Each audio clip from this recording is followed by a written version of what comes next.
तो आपको लगता नहीं है टॉपमेट को कोई भी कॉपी कर सकता है क्योंकि इजी है किसी के लिए भी बनाना। तो टॉपमेट आप स्केलिंग और प्रॉफिटेबिलिटी के पर्सपेक्टिव से क्या देखते हो, मतलब स्केलिंग ज्यादा इंपॉर्टेंट है कि प्रॉफिटेबिलिटी? तो अगर मैं वैल्यूएशन की बात करूँ तो $4 बिलियन के करीब है वैल्यूएशन। एंड आपने फंड रेज वगैरह करा होगा, राइट? तो उसके बारे में थोड़ा बताओगे कि प्रोसेस वगैरह क्या होता है?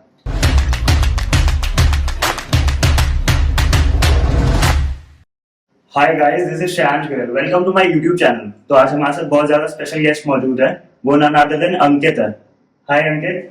Thank you. Thanks a lot, Shreyash, for having me here. Thank you for coming. Ankit none other than Topmate के फाउंडर है एंड उन्होंने काफी सारे स्ट्रगल्स देखे हैं, तो आज उनकी जर्नी थोड़ा बहुत जानते हैं। तो आप अपनी जर्नी के बारे में बताओगे? Yes. So I'm originally from Jaipur, born and brought up there. Did my schooling and everything there. उसके बाद मैंने आईटी बॉम्बे ज्वाइन किया था 2008 में। वो बहुत ही अच्छा एक्सपीरियंस था। वहाँ पे बहुत सारे फ्रेंड्स बने फ्रॉम अक्रॉस द इंडिया। पहली बार किसी कॉलेज में गए थे and we learn lot. After that, I joined Schlumberger after my college. It was an oil and gas services company. Worked there for about 2.5 years. It was a very good experience because I got to work in a true MNC kind of a setup. Okay. Most of my colleagues and everyone was from different parts of the world. Okay. तो ये IIT Bombay आपने BTech करा है, कौन से branch में करा आपने? बीटेक सिविल में। सिविल में करा है, ओके।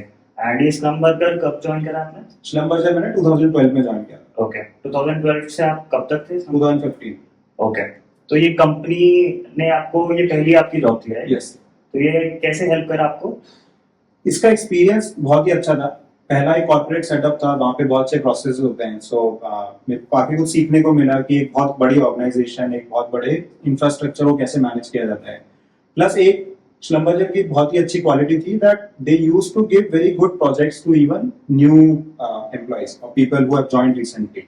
सो वहाँ पे वो वाला एक्सपीरियंस बहुत ही अमेजिंग था that we got to manage से $1 million on a daily kind of budget rate जो वहाँ पे वर्क करी and we were the person responsible to take care of it. और वहाँ पे बहुत सारे लोग हैं, बहुत सारे प्रोसेस चल रहे हैं, मशीनरी चल रही है। प्लस दूसरा बहुत ही बड़ा एडेड बेनिफिट था that I met a lot of people from different parts of the world. तो वो जो पर्सपेक्टिव है उनका, जो उनकी अंडरस्टैंडिंग है, the way they look at things, वो सीखने को मिला। उनका कल्चर, उनका बिहेवियर, सब कुछ सीखने को मिला। ओके। तो जैसे ये कौन सी ईयर की बात है, कब से कब तक थे आप? 2012 से 2015 तक। ओके। एंड 2015 में फिर आपने क्या करा? उसके बाद एक इंडिया में वापस आ गया। अच्छा। जॉब छोड़ दी थी। फिर ओके। तो सऊदी अरेबिया में थे क्या? हाँ, जब मैंने जॉब छोड़ा था मैं सऊदी अरेबिया में था। उससे पहले मैं इराक में था और उससे पहले यूरोप में था। अच्छा। मैंने 3 जगह काम किया। ओके। एंड फिर जॉब छोड़ के फिर मैं वापस इंडिया आ गया। यहाँ पे मैंने इनिशियली एक IES और IAS की प्रिपरेशन स्टार्ट करने का सोचा था, तो उसको 3-4 महीने दिए भी। बट फिर वो रियलाइज हुआ कि यार वो नहीं करना है लाइफ में। मतलब that was not something that we would be happy doing essentially. तो वो खुद को फिट नहीं देखा उस रोल में, क्योंकि वो एक बहुत ही डिफरेंट टाइप ऑफ सेटअप है। तो उसके बाद एक स्टार्टअप चालू किया था 2015 के एंड में, प्री ग्रैब करके। Second hand products ecommerce marketplace. तो हम लोग वेरीफाइड से फर्नीचर, इलेक्ट्रॉनिक्स, ये सब बेचते थे, सेकंड हैंड प्रोडक्ट्स। तो जो भी नए लोग होते हैं, मतलब OLX kind of thing. OLX में क्लासिफाइड होता है, हम लोग खुद वेरीफाई करके बेचते थे। अच्छा। तो OLX में C2C टाइप मॉडल है कि एक कस्टमर है वो एक दूसरे कस्टमर को बेचेगा। हम लोग एज ए मार्केट प्लेस करते थे, जो डीलर्स हैं वो जो कस्टमर्स को बेचते हैं उसको, उसके लिए हमने प्लेटफॉर्म बनाया। ओके। एंड ये आपने कौन सी ईयर में करा? 2015 एंड में। 2015 से 2016 तक। ओके। एंड इसको क्यों छोड़ा? क्योंकि वो इतना अच्छा स्केल नहीं कर रहा था। वी रियलाइज कि यार वो बिजनेस अच्छा है, मतलब in terms of profitability, but उसमें स्केल नहीं है। स्केल किसी भी क्लासिफाइड मॉडल में ही है। प्लस बहुत इमेच्योर थे, आइडिया चूज करने में गलती करी थी। वी रियलाइज कि यार बहुत कुछ सीखना है अभी लाइफ में before we actually do something great. और बहुत इमेच्योर थे, बहुत सारी लर्निंग्स थी जो पहले चीजें नहीं पता थी, जो स्टार्टअप में पता होनी चाहिए। तो ऐसे ही था कि वो इतना अच्छा स्केल नहीं कर पा रहे थे, काफी टाइम लग गया था। तो इसलिए हमने सोचा कि बेटर है कि अभी इसको बंद करें और उससे सीख के कुछ आगे करें। ओके। तो उसके बाद फिर आपने क्या करा 2016 में? उसके बाद मैंने कंसल्टिंग ज्वाइन करी थी एक। अच्छा। जनवरी 17 में मैंने ज्वाइन करी थी consulting firm, just after shutting off pre grab. तो वो कंसल्टिंग ज्वाइन करी थी, वहाँ पे मैंने 3.5 साल काम किया, 3.5 years। The motive was to learn about how different industries, different companies solve their problems. So consulting was a very good place for me to be, where I could learn all of these things. तो जब pre grab बंद किया था तब एक motivation था कि यार आगे जाके कुछ फिर से खुद का बनाना है, खुद का कुछ अच्छा क्रिएट करना है। बट उसके लिए लर्निंग्स बहुत इंपॉर्टेंट थी, इसलिए कंसल्टिंग फर्म ज्वाइन ओके, तो ये कंसल्टिंग फर्म का नाम क्या था? किया। 1000 1000। एंड ये कब से कब तक था टाइम पीरियड? ये 2017 से 2020 के मिड तक, अगस्त 2020 तक। एंड ये कंसल्टिंग फर्म क्यों ज्वाइन करी आपने? क्योंकि मुझे ये था कि यार मेरे को फिर से कुछ अपना स्टार्ट करना है, Okay. और इसके लिए मेरे को बहुत सारी लर्निंग्स चाहिए। अच्छा। अब उन लर्निंग्स को मेरे को लेने के लिए, कैप्चर करने के लिए, it was a very good option. So one option I had was to go for an MBA, okay. But I realise कि यार एमबीए में नहीं, I don't want to spend that much time in just studying or doing something. So I wanted to get into a live environment, and consulting was a very good way for me to Okay. do it. And ये consulting में आपको मिला कैसे? Network के through मेरे कुछ seniors वहीं पे काम करते थे, तो when I shut off Pregrad I started reaching out to my network कि यार can you refer me in some company, and at that point of time I get my CV and passed it on to my friends and seniors and alumni.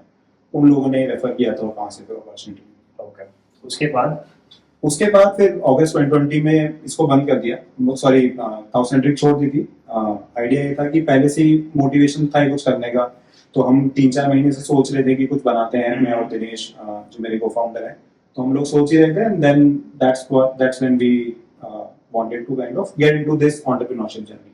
Okay, तो आपने 2020 में कौन सी company start करी थी?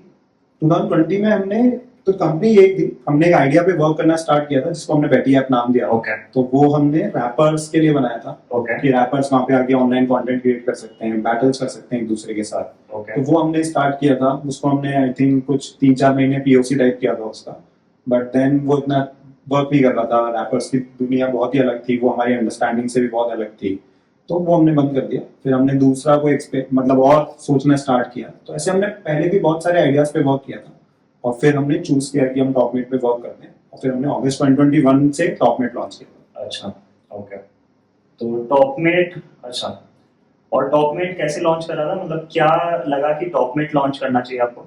तो ये हमको खुद को ही प्रॉब्लम फेस हुई थी when we were thinking of different ideas, different industries. We used to go and talk to people, we used to reach out to them on LinkedIn through our network, but सबसे response नहीं मिल पाता था, या सबसे response मिलने में थोड़ा टाइम लगता था।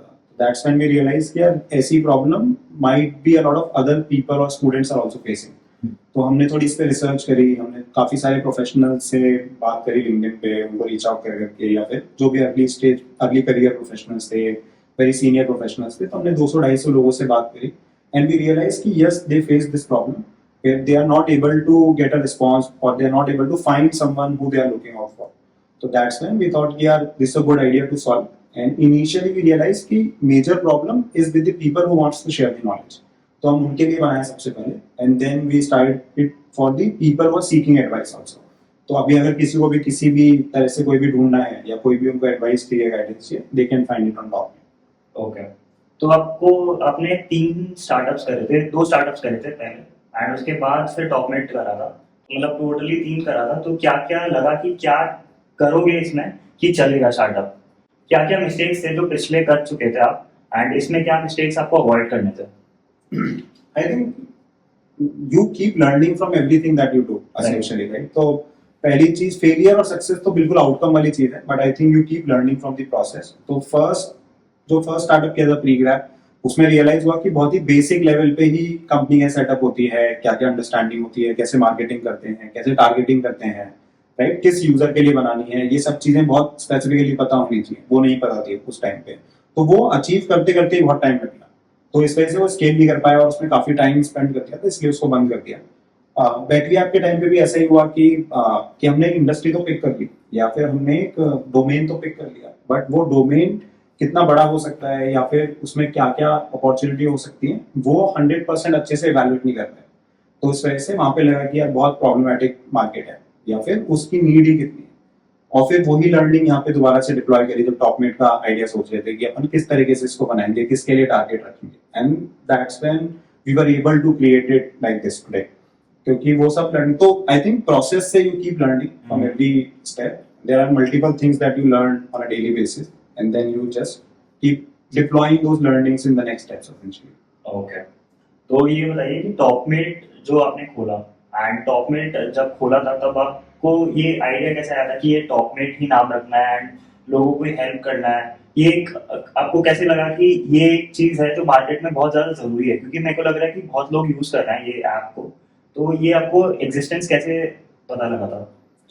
आई थिंक नीड हमेशा से थी, इसके लिए कोई सोल्यूशन नहीं था, क्योंकि लिंक्डइन एज अ प्लेटफॉर्म पे आप इसलिए नेटवर्किंग करते हो, राइट? इसलिए आप किसी को फॉलो करते हो, इसलिए आप किसी कंटेंट पे रिएक्ट करते हो या फिर उनको रीच आउट करते हो, क्योंकि आपको उनसे बात करनी है। तो need of a network was always there, need for an advice was always there, right? उसके लिए कोई प्लेटफॉर्म नहीं था, क्योंकि किसी ने भी उसको इस तरीके से नहीं सोचा था कि द प्रॉब्लम जो रियल है वो एक्चुअली डिमांड साइड पे नहीं है।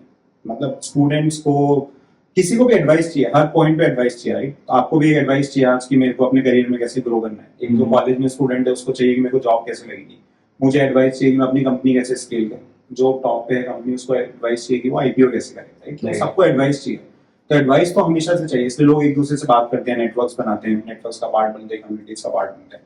तो वो नीड हमेशा से थी, उसके लिए कोई सोल्यूशन नहीं था। और वो सोल्यूशन इसलिए नहीं था क्योंकि सब लोग डिमांड साइड के बारे में सोचते थे, किसी ने ये नहीं सोचा कि जो लोग सर्विस प्रोवाइड करवाना चाहते हैं वो बहुत इंपॉर्टेंट है, उनको पहले एक्सपीरियंस देना बहुत इंपॉर्टेंट है, वो अपनी टर्म्स पे चीजें करना चाहते हैं। तो अभी हम वो क्रिएट करने में केपेबल रहे, और अब हमारे पास हर तरह के प्रोफेशनल्स हैं, हर तरह की गाइडेंस है, जो भी किसी को चाहिए। तो टॉपनेट आप स्केलिंग और प्रॉफिटेबिलिटी के पर्सपेक्टिव से क्या देखते हो? मतलब स्केलिंग ज्यादा इंपॉर्टेंट है कि प्रॉफिटेबिलिटी? अभी के लिए स्केलिंग ज्यादा इंपॉर्टेंट है, नियर फ्यूचर में it's all about scaling, because हम लोग रेवेन्यू बना रहे हैं वो, पर माइंडसेट पूरा स्केलेबिलिटी की तरफ है, because that's where we are, right? Okay, we are early stage company, we have to grow tremendously, right? तो वो हम कर रहे हैं, अभी ऐसे ही ग्रो कर रहे हैं और इस तरीके से आगे ग्रो करते रहना है कि हम स्केलेबिलिटी पे फोकस कर रहे हैं। ओके, एंड अगर मैं बात करूं रेवेन्यू वगैरह की, तो आपके रेवेन्यू मॉडल्स क्या है? तो रेवेन्यू मॉडल बहुत ही सिंपल है। तो जब भी कोई टॉपनेट यूज करता है, we only earn when they earn, we don't charge them for free bookings whenever they want to do it pro bono, we don't charge them anything, there is no fixed subscription model और something like that. We only earn when they earn, so we take a commission out of every transaction that happens. तो उसमें हमारे 2-3 अलग अलग tears हैं। तो अगर basic आप टूल्स का टियर लोगे या फिर प्रीमियम टियर लोगे तो उसमें अलग अलग कमीशन मॉडल है, प्लस हमारा एक मार्केट प्लेस स्ट्रक्चर है जिसपे हम अवेली वर्क कर रहे हैं अभी, जहाँ पे आपको डिस्कवरी भी अवेलेबल होगी as a expert, as a professional, as a creator. तो आप उस पर अगर लिस्ट करोगे तो आपको डिस्कवरी मिलेगी, क्योंकि हम डिमांड साइड की तरफ फोकस करें, वहाँ पे अलग से कमीशन चार्ज करते हैं। तो आपको लगता नहीं है टॉपनेट को कोई भी कॉपी कर सकता है, क्योंकि इजी है किसी के लिए भी बनाना? I think theoretically yes, but practically impossible. ऐसा नहीं होता है, ऐसे हर चीज is replicable to be created, right? So you can also create Amazon, you can also create Instagram, but ऐसा होता नहीं है। तो एक्चुअली मैं ये नहीं बोलूंगा कि इम्पॉसिबल है, anyone can create it, anyone obviously can work on it, anyone can create something like this, that's not an issue. The power that we have is the variety of the people that we have, or the variety of the experts that we have. Plus at the same time, the way we look at tech is something which is very important. जैसे हमने AI search जो बनाया है, वो आपके लिए इतना, या किसी के लिए भी इतना ज्यादा इम्पैक्टफुल है कि आपसे कुछ भी पूछो, किसी भी तरह की चीज पूछो, हम आपको बेस्ट लोग सजेस्ट करेंगे, बेस्ट प्रोफेशनल सजेस्ट करेंगे, जो आपको हेल्प करेंगे आगे जाने में। तो आपकी जो भी नेक्स्ट स्टेप्स की गाइडेंस है, एडवाइस रिक्वायर्ड है, वो आपको उसमें असिस्ट करेंगे। तो वो power of network effects is also very important. Okay, तो हम जैसे पावर ऑफ नेटवर्क्स बात कर ही रहे हैं, तो आप आईआईटी से थे, तो आपको ये नेटवर्क हेल्प कर रहा है क्या? ऑब्वियसली बहुत, हर कॉलेज का एलुमनाई नेटवर्क एक्चुअली हेल्प करता है, नॉट जस्ट आईआईटी, सबका अपना अपना एक एलुमनाई नेटवर्क होता है, वो सब एक दूसरे की बहुत हेल्प करते हैं। तो डेफिनेटली आईआईटी के नेटवर्क ने मेरी बहुत हेल्प करी है, हमेशा करते हैं, अभी भी करते हैं। We keep interacting, we keep asking for help from each other, तो ऑब्वियसली वो होती है। ओके, तो मतलब काफी सारे इंडिविजुअल्स हैं एंड काफी फाउंडर्स भी उसमें, एंड आप लोग एक दूसरे की हेल्प करते हो? हाँ, मतलब जनरली किसी को भी कोई एडवाइस चाहिए, किसी को भी कोई गाइडेंस चाहिए किसी भी चीज के रिलेटेड, या कोई भी हेल्प चाहिए, तो एक दूसरे की हेल्प करते हैं। I think her network, her community ये करती है अपने लोगों के लिए। ओके, एंड कितने कैपिटल के बाद लगता है कि ये स्टार्टअप को बोला जा सकता है, या कितने कैपिटल होने चाहिए हमारे पास तब हम शुरू कर सकते हैं स्टार्टअप? आई थिंक ऐसा कुछ स्पेसिफिक नंबर नहीं है, आई think it depends, very subjective, because it depends on कि आपकी कितनी लाइबिलिटीज है, राइट? तो कुछ लोग हैं जिनकी फैमिली रिस्पॉन्सिबिलिटीज बहुत हाई होंगी, तो उनके लिए मंथली बजट बहुत इंपॉर्टेंट है कि मेरे को इतना एक्सपेंस करना ही करना है, राइट? कुछ लोगों को ऐसा होगा कि फैमिली रिस्पॉन्सिबिलिटी नहीं, जस्ट मेरा खर्चा है, तो सबका बजट अलग अलग होगा। आई थिंक बजट आपका जितना भी है महीने का, या आपका एक्सपेंस जितना भी है महीने का, जो आप एनविजन करते हो कि मैं इसको नेक्स्ट 1-1.5 साल सस्टेन कर सकता हूँ, उतना आपका सेविंग्स होनी चाहिए बिफोर यू स्टार्ट समथिंग। तो एटलीस्ट 1.5 ईयर्स की आप सेविंग रखो। इन दी वर्स्ट केस पॉसिबल इतना टाइम लगता ही है, मतलब तो आप इतना सेविंग रखो और then you can start. Okay, तो अगर मैं वैल्यूएशन की बात करूँ तो $4 बिलियन के करीब है वैल्यूएशन, एंड आपने फंड रेज वगैरह करा होगा, राइट? तो उसके बारे में थोड़ा बताओगे कि प्रोसेस वगैरह क्या होता है? मतलब आप अपने आप जब भी आपको फंड रेज करना है तो आप बताते हो सबको कि I am fund raising right now, this the amount that I am trying to raise, this the plans that I have for the next 1 year, 2 years, 5 year. तो इस तरीके से आप डिजाइन करते हो, and then you start reaching out to VCs, you first start reaching out to your network. तो network आपका सबसे ज्यादा हेल्प करता है क्योंकि वो ऑलरेडी किसी के कनेक्टेड होते हैं, किसी के नोन में होते हैं, तो वो आपको इंट्रोड्यूस करते हैं, and then you pitch them, you describe them about your idea, you talk to them, they will have a lot of questions, you answer them, you also work on your idea more and more after getting feedback from everyone, and then whenever someone likes it कि हाँ this seems like a good opportunity for us, they will invest in you. Okay, तो जैसे मैंने कुछ friend से बात करा था, मैंने बहुत लोगों से बात करा था, तो उन्होंने बोला था कि कुछ एज लिमिट होनी चाहिए कि इतने से इतने लोग ये दे सकते हैं एडवाइस, क्योंकि आजकल कोई भी दे रहा है एडवाइस। तो उसका आपका क्या से है? एक्चुअली रियलिटी ऐसे वर्क नहीं करती है, तो रियलिटी में ऐसा नहीं होता है। तो जो आपका जैसे अभी आपने जब कॉलेज में एक्सपीडिया क्रैक किया था फर्स्ट टाइम, तब आपके पास बच्चे आते थे एडवाइस के लिए या नहीं आते थे? आते थे। तो अगर आपकी एज नहीं थी तब भी क्या आप उनको एडवाइस नहीं दे पाते थे या दे पाते थे? मैं तो दे पाता था। क्यों? क्योंकि आपने वो एक्सपीरियंस किया। तो actually anyone can give advice, it's not like कि कोई एज ब्रैकेट होना चाहिए। एडवाइस की टाइप चेंज हो जाएगी। आप कॉलेज स्टूडेंट को एडवाइस कर सकते हो जब आपने जस्ट एक कोई कंपनी क्रैक करी है या आपको 2-3 साल हुए करियर में। एक कॉलेज में भी एक स्टूडेंट है जिसने मान लो 4th ईयर में एक बहुत अच्छी जॉब क्रैक करी है, तो वो 2nd 3rd ईयर के बच्चों को बता सकता है। और ये अपन रियलिटी में भी करते हैं, अपन कॉलेज में जाके अपने सीनियर से पूछते हैं कि अरे आपने उबर क्रैक कर लिया, मुझे बताओ ना कैसे किया, मेरी सीवी में हेल्प करो ना, राइट? सब करते हैं। तो anyone can give advice, it's not like that. It is how you manage it, through that you keep it very specific and transparent कि ठीक है ये बंदा 2 साल एक्सपीरियंस है, इसके पास इतना इसने इतने साल काम किया है, ये कंपनीज में काम किया, सो दैट डिमांड जो है या स्टूडेंट्स जो है वो खुद से जजमेंट ले पाए कि ये मेरे लिए सही बंदा है कि नहीं, या ये मेरे लिए सही एक्सपर्ट है या फिर मेंटर बन सकता है कि नहीं, जिससे मैं एडवाइस ले सकता हूँ। तो आई थिंक कोई एज लिमिट नहीं होती है एडवाइस देने के लिए। I think it should be open for everyone, it should be like a platform where anyone can interact with each other. Okay, तो पहले ये बात करते हैं टॉपमेट पे कितने लोगों ने अभी तक रजिस्टर करा है? In total, there are about 3 lakh people, more than 3 lakh people जिन्होंने रजिस्टर कर रखा है। Okay. From the expert side, from the creator side. Okay, and ये यूजर्स जो लोग आते हैं वो लोग, उसका भी नंबर है क्या आपके पास? उसमें हमारी बुकिंग्स अराउंड 3 से 4 मिलियन की हो चुकी है इन टोटल। ओके, बट अभी That's जस्ट huge. हमने उनका रजिस्ट्रेशन या फिर उनका क्या बोलते हैं अकाउंट क्रिएशन स्टार्ट किया है। Okay. But in total bookings हमारी इतनी हो चुकी है। ओके, तो आपके फ्यूचर प्लान्स क्या है? मतलब इसको स्केल करना है कि मैक्सिमम लोगों तक पहुंचना है, मैक्सिमम स्टूडेंट्स तक पहुंचना है, मैक्सिमम प्रोफेशनल्स तक पहुंचना है कि उनको कोई भी एडवाइस की या गाइडेंस की जरूरत है वो टॉपमेट पे आके उसको वन स्टॉप सॉल्यूशन बनाना है कि आपको कोई भी प्रोफेशनल एडवाइस चाहिए तो आपको टॉपमेट पे मिलेगी। ओके, तो मैं बोलता हूँ कि अगर मैं आईआईटी या एनआईटी से नहीं हूँ, मेरे पास इतना स्ट्रॉन्ग एलुमनाई नेटवर्क नहीं है, तो मैं कैसे ये मतलब फंडिंग वगैरह लूंगा और कैसे ये सब क्रैक करूंगा? तो मतलब वो कैसे अपने क्रैक करा? तो देखिए अगर वो कॉलेज से आपको एक हेड स्टार्ट मिलता है डेफिनेटली, तो आपको कॉलेज से एक हेड स्टार्ट मिलता है कि मेरे लिए नेटवर्क में या वीसीज तक पहुंचना थोड़ा इजी होगा कंपेयर टू समवन जो आईआईटी एनआईटी से या फिर बिट से नहीं है, उनके लिए थोड़ा सा डिफिकल्ट होगा।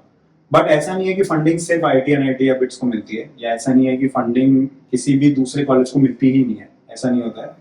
तो आई थिंक ग्रेजुअली आपका नेटवर्क बनते जाता है। जब आप, तो हो सकता है कि कॉलेज में आपका वैसा नेटवर्क नहीं है, बट आप जिस कंपनी में फर्स्ट टाइम जाओगे वहाँ पे आपको लोग मिलेंगे जिनके थ्रू आपका नेटवर्क बन सकता है, राइट? फिर आप लिंक्डइन पे या सोशल मीडिया पे प्रेजेंट हो, वहाँ पे अगर आप कोई एक्टिविटी कर रहे हो तो उसके थ्रू बन सकता है। फिर बहुत सारे मीटअप्स होते हैं, बहुत सारे ऐसे कम्युनिटी कैचअप्स होते हैं जहाँ पे आप जा सकते हो, उनसे इंटरेक्ट कर सकते हो। तो ऐसे बहुत सारे एवेन्यूज हैं जिसके थ्रू आप अपना नेटवर्क इंक्रीज कर सकते हो। अच्छा, तो अगर मैं को फाउंडर्स की बात करूँ तो वो सिलेक्शन भी बहुत ज़्यादा जरूरी होता है प्रोसेस में। एंड मैं देखता हूँ कि एक अगर को फाउंडर स्किल्ड है और एक ट्रस्टेड को फाउंडर है, तो आप किसको चूज करोगे? आई थिंक मैं पर्सनली ट्रस्ट वाले को चूज करूंगा because skills is something that you can gather with time. anyone can gather any kind of a skill with time if they put their mind into it. So I think skills can be learned. Trust is something which is inherent. Okay. So first preference is always the trust. In my opinion, that's my personal opinion. But yeah, skills are also very important. So the next criteria would obviously be कि आप complementary skills होने चाहिए. तो skills भी बहुत अलग-अलग तरह की होती है. कोई भी perfect नहीं होता कभी भी, right? तो वो important नहीं है. Important है कि आपका complementary skills होनी चाहिए. अच्छा. जिससे आप दोनों एक दूसरे को कॉम्प्लीमेंट कर पाओ rather than कि एक ही तरह की स्किल्स है आप दोनों एक ही चीज पे वर्क कर. राइट, ये बहुत ज्यादा जरूरी है कि Yes. कॉम्प्लीमेंट्री स्किल्स होना चाहिए. एंड अगर मैं एक फाउंडर की बात करूं तो आजकल काफी स्टार्टअप्स वगैरह खुल रहे हैं इंडिया में, काफी बूम हो रहा है स्टार्टअप इंडस्ट्री को. तो इसमें आपका क्या व्यू है कि अगर कोई स्टार्टअप का कोई फाउंडर है तो उसको क्या क्या स्किल्स होने चाहिए उसके पास? नहीं वो तो मैं भी सीख ही रहा हूँ अभी, तो इसका तो आंसर देना इम्पॉसिबल है मेरे लिए क्योंकि this is something that even I am learning today. But I think सबसे इम्पोर्टेंट चीज परसिवरेंस ही है, रेजिलियंस एंड परसिवरेंस है कि आपको टाइम लगेगा. I think you should be very how to say happy about कि यार कुछ चीज फेल भी कर गई तो भी मैं कुछ सीखा वहां से. आई थिंक वो एटीट्यूड ही सब कुछ है in my opinion. But obviously in terms of hardcore skills जैसा तुम पूछ रहे हो, even I am learning that, even I am that phase. मेरे को तो अभी बहुत कम टाइम हुआ है तो मैं भी हर दिन सीख ही रहा हूँ कि यार क्या क्या नई स्किल्स चाहिए. ओके, तो अगर आप कुछ सजेशन देना चाहो कुछ स्टार्टअप फाउंडर्स को जो अभी स्टार्ट कर रहे हैं या अभी मुश्किल के फेज में है, क्योंकि एक स्टार्टअप जो होता है वो स्ट्रेस बहुत ज्यादा लेता है एंड बर्नआउट हो जाता है फाउंडर्स का, तो उसके लिए कुछ सजेशन वगैरह देना चाहो? आई थिंक लॉन्ग जर्नी है. You have to be very specific in your mind कि this is a long journey to crack. तो कुछ जगह ऐसा लगेगा आपको कि यार किसी ने चालू किया और 3 महीने में वो एकदम से बड़ा बन गया, बट एक्चुअली ऐसा होता नहीं है. If you go into their journey you will realise कि उन्होंने पहले बहुत काम किया है या फिर उन्होंने पहले बहुत स्ट्रगल किया होगा और फिर कुछ भी ओवरनाइट सक्सेस नहीं होती है. तो आई थिंक अगर आपके माइंड में ही क्लियर है कि it's a long journey, I will have to fail a lot of times to succeed actually, right? क्योंकि आप बहुत सारी एक्सपेरिमेंट्स ट्राई करोगे, बहुत सारी चीजें ट्राई करोगे, मैक्सिमम फेल होंगी. और अगर आप उनसे सीखते जा रहे हो तो आप सक्सेस एक अचीव कर सकते हो. आई थिंक वो टाइम फैक्टर माइंड में बहुत जरूरी है. ओके, तो thank you for your time. It was great having you and बहुत मजा आया मुझे तो आपके साथ कन्वर्सेशन करके एंड आप लोगों को भी मजा आया होगा. अगर ये वीडियो पसंद आया तो वीडियो को लाइक कर दीजिए और अगर अभी तक चैनल को सब्सक्राइब नहीं किया तो चैनल को सब्सक्राइब कर दीजिए और बेल आइकन को भी दबा दीजिए. चलिए मिलते हैं नेक्स्ट वीडियो में. Thank you guys. Thank you. Thanks a lot Siraj.